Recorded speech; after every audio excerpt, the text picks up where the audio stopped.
I'm Troy Lewis, Managing Director of Hardie Grant Children's Publishing. Welcome to our 2022 Bookseller Roadshow. I'd like to begin by acknowledging the traditional custodians of the land in which our offices are based, the Wurundjeri people of the Kulin Nation and the Gadigal people of the Eora Nation. Hardie Grant recognises the custodians' unbroken connection to land, water and culture and pays respect to their elders past, present and emerging. While the past couple of years have proved challenging on many fronts, I'm extremely thankful to you, our wonderful booksellers, for your support and dedication. You have played a major role in our ongoing success. Before we jump into the upcoming program, a quick reflection on the busy year just past, which has included many highlights from this extremely talented team. Key moments from 2021 include the launch of our new illustrated imprint Bright Light, the publication of many timely and best-selling titles, including Welcome to Consent, Daybreak and Amari, the start of another internationally successful series, School of Monsters, the release of Underdogs, building further breadth into our illustrated junior fiction program. And now, as we head into the new year, and while the environment remains challenging and unpredictable, the Hardie Grant Children's Publishing team, together with our talented authors and illustrators, continue to demonstrate strength of character and enormous resilience to build on our award-winning, market-leading program. So coming up, we will share with you but a glimpse of our upcoming program, which includes some new titles and formats from best-selling authors Sally Rippin and Peter Helliar. Building on what we do best with brand new series in our junior and middle grade fiction lists. A reflection and update on where we are with our industry supporting initiatives, the Ampersand Prize and the Little Hair Illustration Prize. And we provide you with a sneak peek of the launch of the groundbreaking series, Big J and Little Cuz, a series that has all the hallmarks of hitting the same dizzying heights of that little blue dog. And as you know, there's much, much more beyond what you will see today, all of which will be covered by our wonderful sales team in the normal selling cycle. So thank you once again, booksellers, for your ongoing passion and support. Now it's time to sit back, settle in, relax. It's over to Marissa Pintado, our Publishing Director, to start the show. Hello, my name is Marissa Pintado and I'm the Publishing Director of Hardie Grant Children's. I'm really excited to talk to you about Wild Things. It's a very special and unusual title on the Hardie Grant Children's list because it's actually for adults. It's a parenting guide / memoir by the best-selling children's author Sally Rippin, who has sold more than 10 million books worldwide and is the creator of such amazing series as Billy B. Brown, Hey Jack, and School of Monsters. These are series that have helped children globally discover their love of reading. In her extraordinary parenting book, Sally explores how we learn to read and what can happen if we don't through the lens of a parent with a neurodivergent child and as a lover and creator of children's books. The title is obviously inspired by Maurice Sendak, and it comes from the idea that we love wayward, mischievous, difficult children in fiction, but we really struggle to support them in real life. And this book is about how to change that. I'm going to hand over to Sally now to tell you a little bit more about this very special book. Thank you, Marissa. That's a beautiful introduction. I think you probably explain it as well as I possibly could. I guess perhaps what I can do is give you a little bit of an insight into how it is that I find myself writing a book for grown-ups, because this is something very different for me and slightly daunting, I have to say. I haven't ever, as you would all know, done anything like this before. I guess the idea started out when I was giving a talk overseas at a massive conference. And I was talking about how my son was struggling at school and some of the things that I was learning about dyslexia at the time and how hard it was to watch him turn up every day and feel like a failure. And at the end of the talk, I think it must have been 300 people lined up to get their Polly and Buster and Billy and Jack books signed.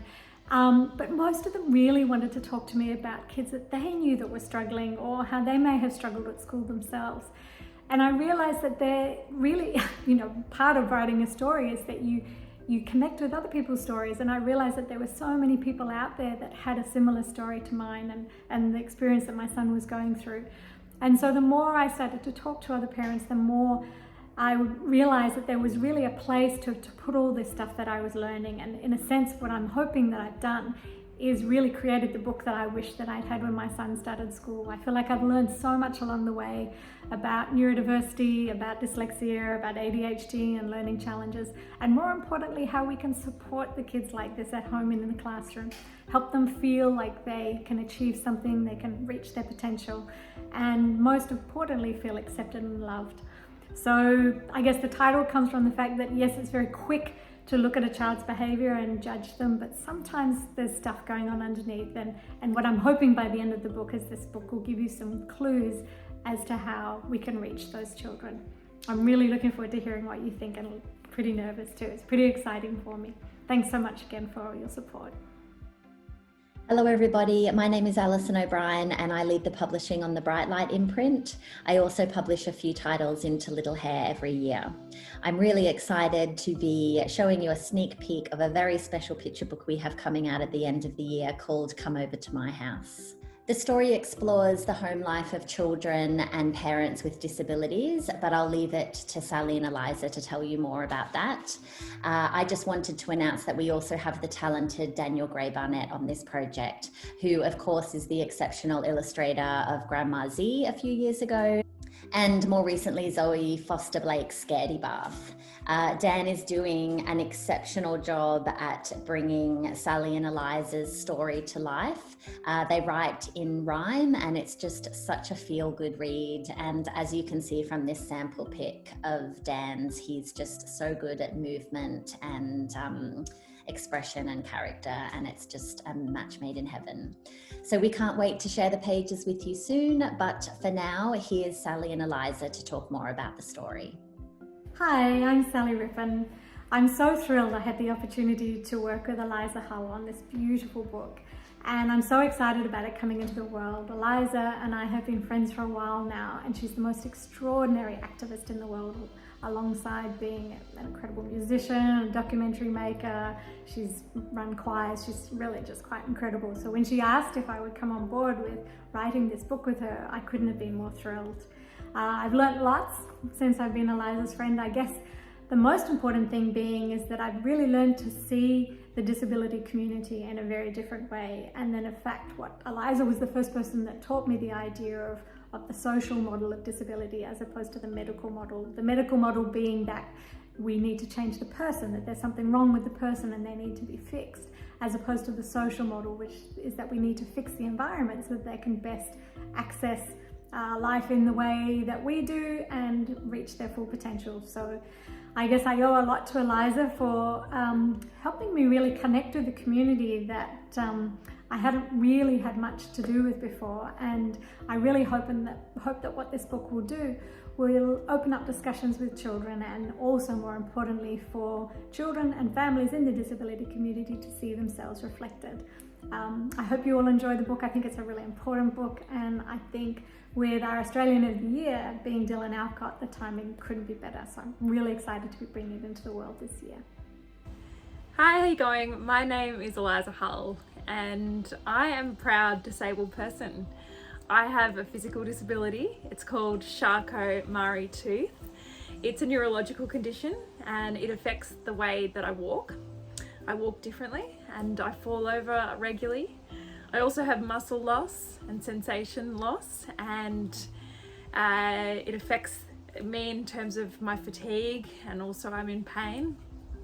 I'm a disability advocate, a writer and a musician, and all through my childhood and all through my life really, I have noticed that there really has been a lack of representation of people with disability in books, in TV, in movies, and this lack of representation feeds into attitudes and physical barriers that people with disability face.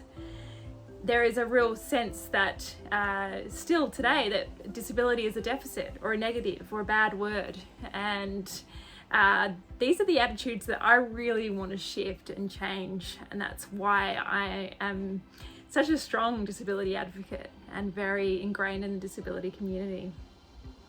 Because of this, I'm so thrilled to create Come Over to My House with Sally Rippin. Sally is a beautiful, beautiful friend and someone that really listens, and someone that has also become a disability advocate in that she really listens and wants to see that change in the world, wants to see that greater representation of people with disability. So it's been an absolute thrill to work with Sally. She's an incredible talent. The book is what I was really searching for as a young child, and that is authentic representation of people with disability. I am so excited that this book is that. It's for people with disability as young children to see themselves represented, and also for non-disabled children and families to be educated and to learn and to get a sense of what a home looks like with parents or children with disability. Inside Come Over to My House, you will meet a diverse range of families with varying disability.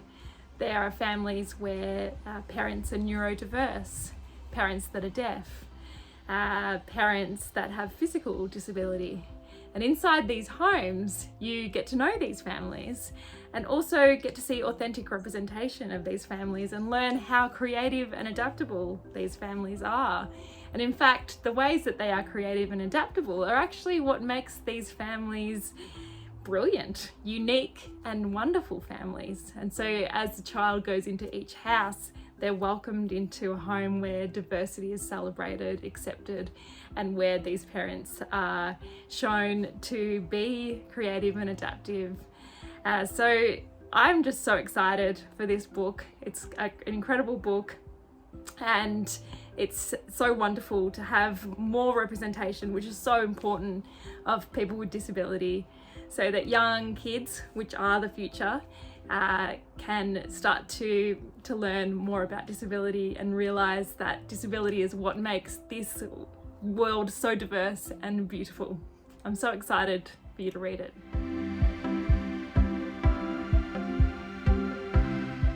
Hello again. First up, we have a really special picture book by new and exciting writer Letair Fawata from Brisbane. Letair has written a beautiful story that captures a very special Samoan celebration called White Sunday, but the story is also about family and Samoan culture and food and friends, and it's just such a joy to enter Letair's world, which has been beautifully brought to life by Mayo Yim, who is an illustrator working out of Byron Bay. So Letair will join us in just a minute to talk more about the story, but I thought I would share some of Mayo's artwork with you, which is just so beautiful. So here's our glorious wraparound cover. And here are a couple of Mayo's rough illustrations, which were just such a delight to pore over. There were very few changes right from the beginning as well. She's just such a natural. And then a couple of Mayo's glorious colour spreads. So vibrant and so warm, and just a perfect reflection of Letair's narrative. So now I'll pass over to Letair to tell you more about the story. Talofa. My name is Letair Fawata. Letair, pronounced Lee like Bruce Lee, and tear a piece of paper. I grew up in Woodridge, Logan City, Queensland, and I come from a very big Samoan family where literally 50 plus cousins and 11 siblings. So that's pretty big, and actually quite normal in my family. I currently live in Mianjin with my wife and our 12-year-old cat, Gordon. So today I'm going to talk to you about a book that I wrote named White Sunday. And White Sunday is about a character, Sina, a little Samoan girl, who after mass goes to her auntie's house and gets stuck up a tree after a game of hide and go seek with the cousins and siblings. her family gather around the bottom of the tree and they encourage her to get down because she's scared and apprehensive. And once she gets down, they all celebrate and they have a beautiful lunch, what we call a tornai, and enjoy that feast together. I wrote White Sunday because growing up there wasn't any representation as a kid of any Pacifica in any format of like written literature or TV shows or movies, and that's why it's important for me to have that Sina character out there so that young Sinas and young Leeters can identify with that character and be like, oh, that's my story. Well, that Sina looks like me. Sina looks like my family. So that's why it's really important to have that representation, and I really think it's going to sell well. I think the book is a beautiful book. It's a beautiful story. It's beautifully illustrated by Maya Yim, who I was really fortunate to work on this project. But the universal themes of the book isn't just related, obviously, to Pacifica. There's the themes of love, alofa, family, ainga, resilience and inner strength, and believing in yourself, mana, and food. Well, in Pacifica culture, obviously, with all cultures, brings people together. So that's how it can also be relatable to everyone, those themes that are drawn out in White Sunday.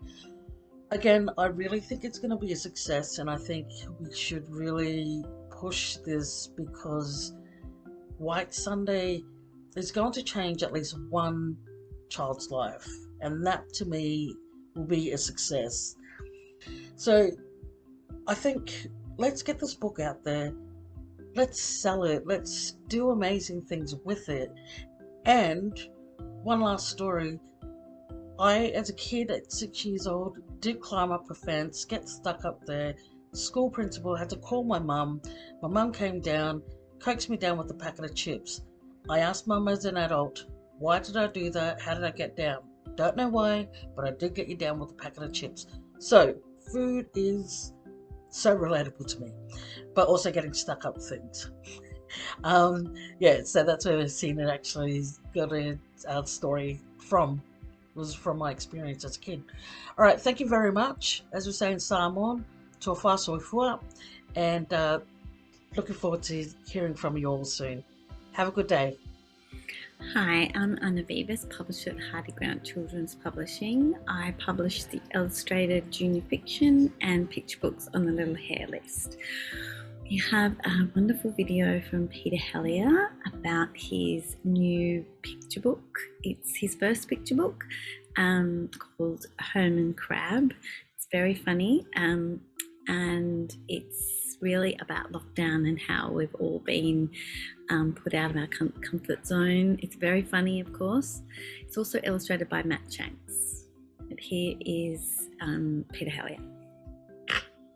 G'day booksellers of Australia, it's Peter Helliar here. I just want to say a big hello and thank you for all the hard work you're doing. It's been a tough couple of years for everybody, and quite possibly books have never been more important than they have been in the last 2 years, and they will continue to be so vital in all of our lives, kids, adults, all of us. Your support of the Frankie Fish books has been, I am indebted. I have so much gratitude for the work so many of you have done to get Frankie out into the world. We can, as an author, you can do your job, and the illustrator can do a great job, and the publishers can do a great job, but if you guys aren't putting them on shelves and aren't getting them into hands of keen readers, then it's pretty much impossible. So thank you so much. I really appreciate it. I'm also here to push something else into the world. This is my very first picture book. It is called Herman Crabb. It's a new character Herman Crabb, you may have worked out already, is a hermit crab. And it's a really delightful story and character, I think. Herman is a hermit crab who, like all hermit crabs, he likes to be alone. And it's when his Xanadu is interrupted by a visit from his cousin Sandy Crab. You may have guessed, he's a sand crab. He's kind of knocked off his axis in a way, and he has to reevaluate how he lives his life. And I guess the idea came to me during the pandemic of how some of us were living by ourselves, and I was lucky enough to be surrounded by family and how important that was. But I certainly thought a lot about people who weren't as fortunate, and for whatever reason had kind of cut themselves off from the world, and how important connection is. And sometimes you need to push yourself outside your comfort zone, and that surrounding yourself with people is a really beautiful thing to do. But also, I think the book recognises having your own time as well is also very important. So this is the first book. I'm writing the second as we speak. Matt has done some amazing illustrations. My favourite process of story writing, and Leslie Varmus did such a great job with Frankie Fish, but is when I get those illustrations back and the world starts to really fill in, and Matt has done an amazing job. I particularly love his little details in the Downton Crabby pictures. So thanks, Matt. And I look forward to doing book number 2 with you. I hope you enjoy. I think it's a fun book, but it's also got something that I think we can all relate to hopefully coming out of the other side of this the crazy 2 years that we've had. So thank you very much. Really appreciate it. And if there's anything I can do from my end to help get more books into kids' hands, I will happily oblige. Okay, thanks a lot, guys. I'm so excited to introduce Gabriel Evans' video about his new book about Kingsley. This time Kingsley feels he needs to get a job. It's very funny and beautiful, a job for Kingsley. So here is Gabriel Evans. Hello, my name is Gabriel Evans and I am the author and illustrator of A Job for Kingsley. This is the second book featuring Kingsley, the first book being A Human for Kingsley, which came out in 2021. And this book, I feel, picks up from where the first book ends. So the first book finishes up with Kingsley finding a human and being happy. And the second book picks up with him being happy and content living in his new home. But there's a little bit of uncertainty because he feels that he should be earning his keep. And this keeps kind of getting into his brain, getting into his psyche, up to the point where he gets his CV in order, has a bath, and heads off into the city to try and find a job. He then realizes that jobs just aren't set up for dogs.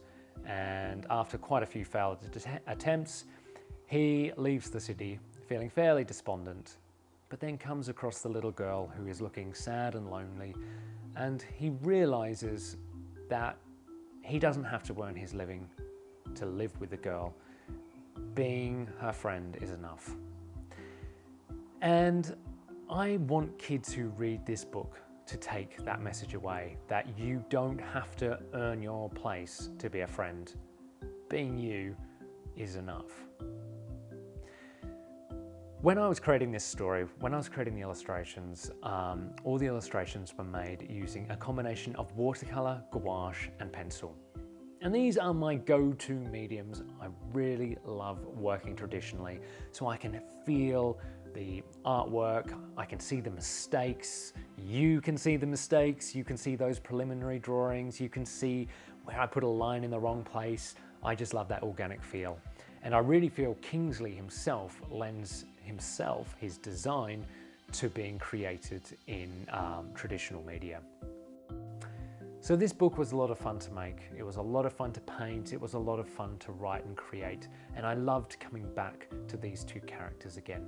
So I do hope you enjoy reading the story, and thank you very much for supporting it and showing all the book shop owners and sellers out there. So thank you.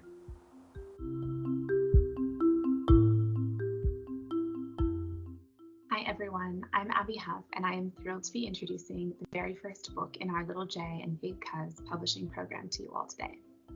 Our books are based on episodes from the smash hit TV show, commissioned by NITV to better support Aboriginal and Torres Strait Islander children aged 4 to 6 who are transitioning to school from home childcare. While doing just that, Little J resonates with all youngsters who are going out into the big wide world of school and navigating the new different experiences that come along with this chapter. Now 3 seasons in, with a 4th already in production, Little J and Big Cuz is the 2nd highest viewed kids show on the ABC. You can imagine who number 1 is, so we are keeping in very good Australian company.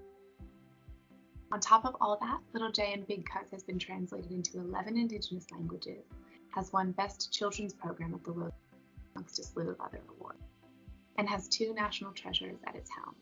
Our main character is voiced by none other than Deborah Mailman and Miranda Tapsell. Put simply, it's a hugely successful Australian TV program, created by an immensely talented team of First Nations creators. And the irresistible adventure and playful stories coming to you in picture book form for the very first time. It's been a complete joy to work with the Little J team on this book. They are brimming with passion and treat every facet of this show, the storytelling, the intention behind it with so much integrity and heart. So I am very excited to be showing you all a sneak peek today. Without further ado, here is an early look at the big race. Little J, Big Cuz, and all their friends are ready for a day of outdoor fun at this school's big picnic day. With Nana's help, Little J has crafted a double tin roller. It's extra fast, and he is sure it will take him to a swift victory in the big roller. All manner of rumbling, tumbling, racing fun ensues, with many a clunk and a clatter. And in the end, Little J walks away with more than a medal. He learns what it means to work together as a team. Very best of our team. And who are our fabulous creators, you ask? Dot West is our author. Dot is a Noongar woman based in the Kimberley. She has spent 30 years in the media industry and has gathered a slew of accolades and awards during this time. Tony Thorne, our illustrator and the show's animator, is a Tasmanian Aboriginal man who has worn many a hat, and his career is as diverse as it is interesting. A few of those career highlights include his animation work on a Harry Potter film or 2. We hope you are as excited as we are for all things Little J, and look forward to bringing you the big race in all its printed glory very soon.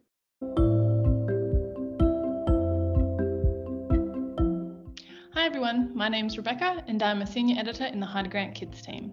I'm thrilled to present the very exciting new junior fiction series out this month, Zombie Diaries Apocalypse Cow. This is the first book in a series of 3, and the story follows Jimmy and his friends as they battle to stay human in a zombie cow apocalypse. This series is inclusive, diverse, and has bucket loads of action and humour. The series is written by Guy Edmonds and Matt Zeremes, who are writers, producers, and directors in the TV industry. We have paired them with the debut illustrator Jake A. Minton, who was one of our finalists in the 2020 Little Hair Illustration Prize. To give you a sneak peek into the world of Zombie Diaries, here is a little video that Matt and Guy have prepared for us.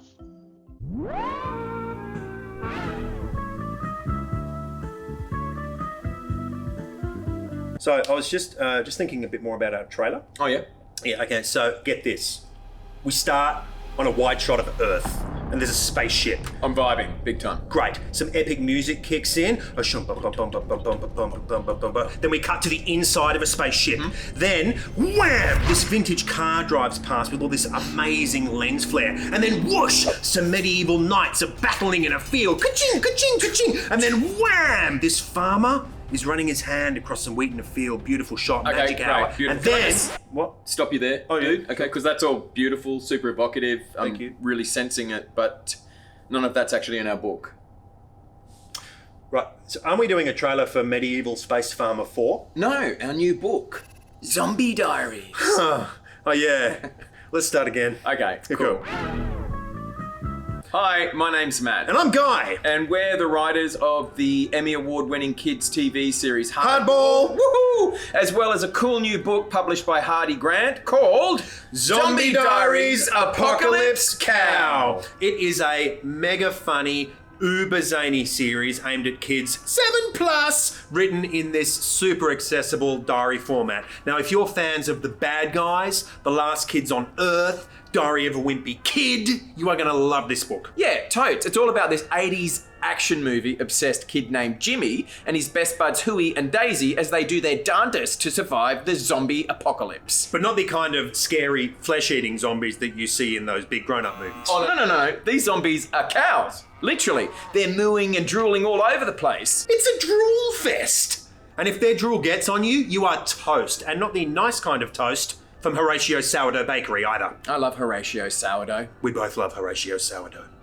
But not as much as we love the illustrations in the Zombie Diaries. That's right, these books are jam-packed with super amazing illustrations by a guy called Jake A. Minton. I love Jake A. Minton. We both love Jake A. Minton. It's true. So the book's coming out in March 2022. So if you love butt-kicking adventures full of cows, explosions, snacks, 80s action movies, more explosions, drool, farts, spaghetti, lists, sleepovers, all of the above, get amongst it. Zombie Diaries, Zombie Diaries, Apocalypse Cow, Apocalypse Cow, Apocalypse Cow. Oh, I'm a zombie! Hey, I'm what's a up? cow! Get out. Oh, it's fun. Another exciting new junior fiction series that will be out this July is written by none other than Jack Hanselet. You will all know Jack as the author of the Witching Hour series, which was loved by children and booksellers alike. Well, Jack is back, and this time with the new highly illustrated junior fiction series called Crossbones. Crossbones, A Dog's Breakfast, is the first book in the series and follows a group of mangy dog pirates who throw away their leashes and embark on a grand adventure for buried treasure. We have paired Jack with the wonderful Chris Kennett, who is the illustrator of our School of Monsters series. As you can see from these preview pages, Chris has illustrated Crossbones to be very cinematic with a clever use of light and shade. And Jack has prepared a short video for us. G'day, my name's Jack Hensleit and I'm beaming into you today to talk about my new series, Crossbones. The last time I got to come and talk to you all was to promote my first series, The Witching Hours, which is a series of dark and spooky fairy tales. This new series is going to be a little bit different. There are some similarities. They're both grand adventures with wicked villains and wondrous treasures, but Crossbones is going to be a lot brighter and a lot funnier. Part of the reason for that is just me working through my affection for books like Captain Underpants, which I read when I was at school, but it's also relevant to know that I wrote this book in the lockdown of 2020, which I think helps explain why I wanted to bring something a bit silly and carefree into the world. So the seed of the book is just that I wanted to write something about pirates. I've always loved pirates. When I was 5 years old, pirates was the profession I most wanted to have. So I was thinking about pirates, and I remembered that on the old ships, they used to have a ship's cat to catch all of the rats and the vermin that would come aboard. So I thought, well, that could be good, a ship crewed entirely by cats. And I sat on that idea for a minute and I thought, no, what would be funnier than that is a ship crewed entirely by dogs, but one of them is a cat in disguise. And so that became the dramatic engine that powered that entire first book. So I wrote the first draft, just alone in my study, talking to myself. But then to my absolute delight, Chris Kennett came on board as illustrator and co-conspirator. And through his talent, those dogs now exist. So on the cover you just saw, we have Captain Magnus Thunderump and First Mate Daisy Dangerlick and Spot the Cabin Boy, and also our disguised cat, who panics a bit in the story when asked for who she is and gives the name Rover Goodpup, which I think is very funny. So this book is coming out really soon and I'm really excited about it. I think pirate stories make some of the best children's books because the story of the anti-hero is just inherently filled with tension and suspense and climax. And pirate books always end with the glorious payoff of gold and jewels and riches when the scallywags finally unearth the buried treasure. I love seeing stories like this for this age group because I think they're the kind of stories that make kids love stories. That's certainly what happened to me as a young reader, and hopefully with Crossbones, Chris and I can pay that forward. That's all from me. Have a great roadshow. Hello, I'm Penny White. I'm the head of editorial here at Hardie Grant Children's Publishing, and I'm absolutely delighted to be introducing you to our next big middle grade smash, Big Magic. just going to share my screen. Big Magic by Sarah Armstrong is a captivating fantasy adventure story for fans of Nevermore, Land of Raw and Otterly Coulter, featuring a unique blend of circus life, parallel worlds and magic, of course. When a circus trick goes horribly wrong and star magician Mary disappears in front of her daughter Tulsi, everyone believes that she's gone forever. But when 11-year-old Tulsi discovers a tiny sliver of hope for bringing her mother back, it's on. If Tulsi learns enough big magic before the next full moon, she just might be able to rescue Mary by travelling to a parallel universe, to a world where Tulsi has never been born and which holds the key to the saving their ailing circus. But it's an impossible task. It can take a lifetime to learn big magic, and Tulsi has never done any magic at all, big or small. And the only person who can teach her is her estranged grandmother Sylvie, a strange, unlikable woman who's been banned from doing big magic herself. Perfect for fans of Jessica Townsend and Jennifer Bell, Big Magic explores family secrets, true friendship, and one girl's journey to find her inner magic. From the moment we read this manuscript, we knew it was something special. Hopefully by now you're as in love with that luminous cover as we are, and you've seen one of the 200 plus ARCs that are making their way around the country at the moment. If you have missed out, please do get in touch. We have a couple left. And yeah, here to tell you some more about Big Magic is the excellent author, Sarah Armstrong. Hello, I'm Sarah Armstrong and I wrote Big Magic, which is the story of 11-year-old Tulsi who lives in a travelling circus with her mum and dad.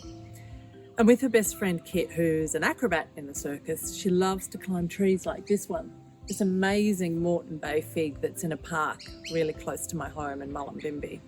And it's trees like this and rocks and rivers and the earth itself that provides the power for the magic that Tulsi and her mum practice, which is real magic, big magic, that's been handed down from generations of women magicians. And I've got to say, when you live in a place like Mullumbimby, it's not that far-fetched that nature is somehow magical. It is so compelling, it's so dramatic, so in your face, humid, wet, lush. I mean, the plants almost grow before your eyes. And this landscape has found its way into all of my books, my 3 novels for adults and now Big Magic. Whether I like it or not, it just seems to winkle its way in. So this book, Big Magic, is set partly in Mullumbimby, although I call it Malimba because I just needed to move a mountain and a few things around. And it's also set in Wales, an alternate universe Wales. I've always been fascinated in parallel universes since I was a kid.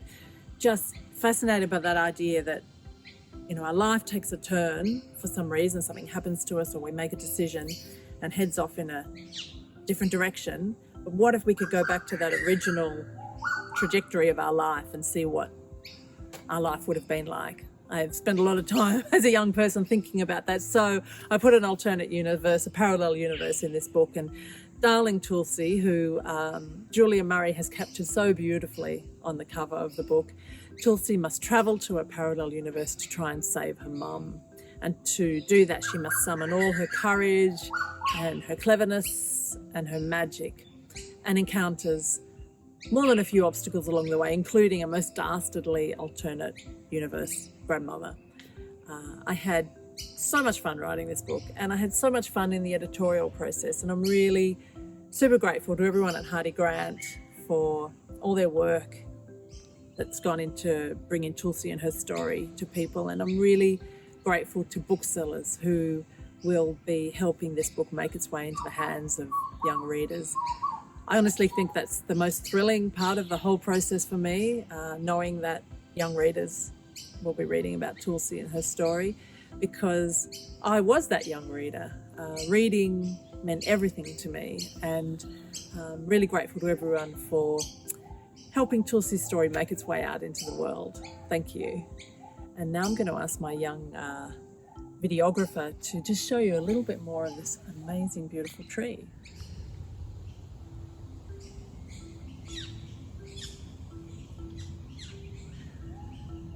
Thank you so much for that, Sarah. It was a delight to hear about your inspiration. Enjoy.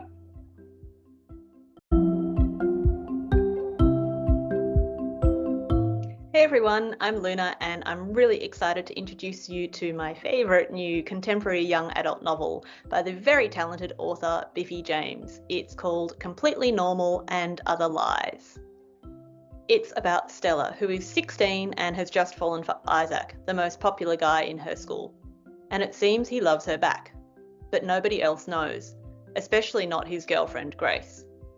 So when Isaac dies in a car crash, Stella has to hide her feelings for him. She can't grieve in public the way Grace can. But as Stella and Grace become friends in the strangest of circumstances, how long can Stella maintain her secret? This gripping debut novel takes a traditional love triangle and flips it on its head. It examines everything from grief to female friendship to mental health and consent, and it's peppered with these sharp observations about societal norms. I love this book for so many reasons, but especially Stella's voice, a trademark mix of raw vulnerability and self-protective sarcasm that hooked me right from page one and feels so true to the teenage experience. Author Biffy James is a real treasure, and now she'll talk about her novel, which is out in July. Over to you, Biffy. Hi everyone, my name is Biffy James and I am the author of Completely Normal and Other Lies, a young adult novel. It follows the story of Stella. Stella is in love with a boy called Isaac. Isaac is super hot, like super hot. And like hot not in just like in the tall, dark and handsome way, even though he is, but he like listens when she talks to him and like takes her back really quickly. And you know, I'm in my 30s and I would fall for a dude who takes me back really quickly, let alone being 16 and falling for a dude who takes me back really quickly. Anyway, problem, Isaac has a girlfriend and she's like the hottest girl ever. So Stella's all like, oh my God, I love Isaac. While Isaac is like kind of emotionally cheating on his girlfriend Grace. Then, plot twist, Isaac dies. The ultimate ghosting. It's not actually a plot twist. We find this out in the first line, so there's no like, you know, heartbreaking surprises. The surprise is what happens next between Stella and Grace. I wrote this book during lockdown, during 2020, because you know, there wasn't a whole lot going on. And you know how people were like, oh, lockdown, it's my opportunity to finally write that novel. Like I actually did. Like I actually wrote the novel, so I'm really excited about that. I definitely didn't learn how to cook banana bread, but I did write the novel. So I did that during lockdown, and the whole reason I wrote it is because Isaac may or may not be loosely based on a real person, whose name I won't mention, but it's definitely Marcus. And Marcus is very much alive, by the way. He just disappeared, so I just decided to kill him off in the book. What? So yeah, I wrote this during lockdown, and I wrote it quite quickly because I wanted to enter it in the Ampersand prize, so which was really good for me. A lot of discipline to, you know, get it done by that due date. Was lucky enough to be shortlisted. And now I get it when people say, oh my God, it's an honor just to be nominated. Like I was shortlisted. I'm like, oh my God, this is such an honor. I feel so validated.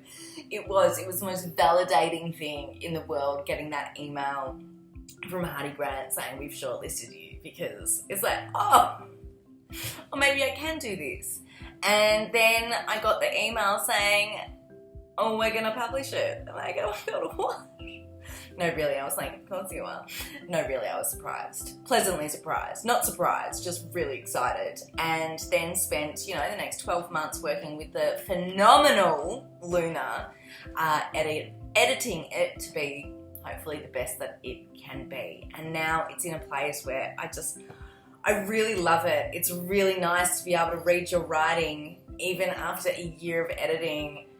And I'm editing, I'm reading, and at no point was I like, oh my God, this is awful, I can't write, and like, you know, dramatically go, oh, like there was none of that. Like every time I was like, I still love this, I still believe in this message, and the message is, you know, maybe surprisingly not about how to fall in love with a dude with a girlfriend. It's about how to deal with grief when you don't even know what grief looks like, or how grief works. And it's about how to become best friends with the most legendary girl in school when you are holding this betrayal in your heart. It's really about celebrating female friendships and kind of celebrating all the things about ourselves that we might not like very much, but that's what kind of makes us, you know, uniquely us.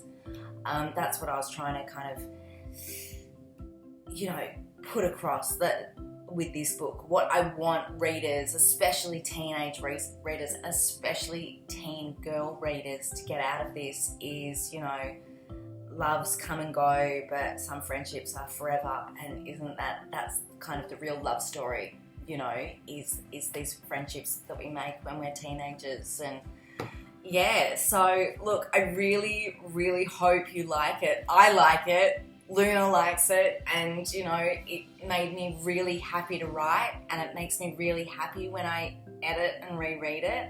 So I'm really hoping that when you read it, it makes you really happy too.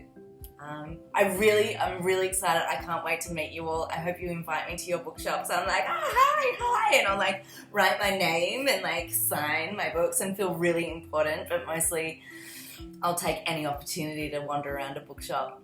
So thank you very much, and hopefully meet you at some point in 2022, 23, now that we're allowed to. Mwah! Awesome. Biffy, thank you so much. I hope you all love her book as much as I do. Hardie Grant Children's is really thrilled to conduct 2 amazing prizes. The first is the Ampersand Prize, which in 2022 is celebrating its 10-year anniversary. Over the last decade, we've published some absolutely incredible authors, many of whom have gone on to win awards, publish their novels all around the world, and write more books for us. In 2022, the prize will be running in July, and it will be open to unpublished authors of middle grade and YA, and for the first time, graphic novels. The judging team and I are really, really excited to see who comes out of the woodwork this year. In October, we are really looking forward to publishing a brand new novel from Ampersand Prize alumni Rhiannon Williams, whose Narrowway trilogy won the Ampersand Prize and has sold all around the world. Rhiannon's new novel is called Dusty in the Outwilds, and it's about a girl who decides to save her grandmother's farm by tracking down her missing aunt. And in the process, she discovers a secret and possibly dangerous world in the nearby Outwilds. It is going to be a beautiful, gifty hardback and look for all the world like a modern fairy tale, and we are so excited to be publishing it. So more to come on that as it develops. And now I'm going to hand you over to Anna to talk a little bit about the Little Hair Illustration Prize. The Little Hair Illustration Prize was launched in 2020. The prize inspired new work from unpublished artists to help them take the first steps in their publishing careers. The winner walked away with a publishing deal, and there were 2 runners-up who also received publishing deals. The award not only promoted The Little Hair as a leading engaged imprint, but it also has generated a pool of illustrators that we are working with on many fabulous projects. The winner of the Illustration Prize in 2020 was Meg Rennie, and the book is Let's Build a Boat by Jane Godwin. We're really excited to launch another illustration prize, and soon we can't wait to share these wonderful new Little Hair books in the market. Thank you.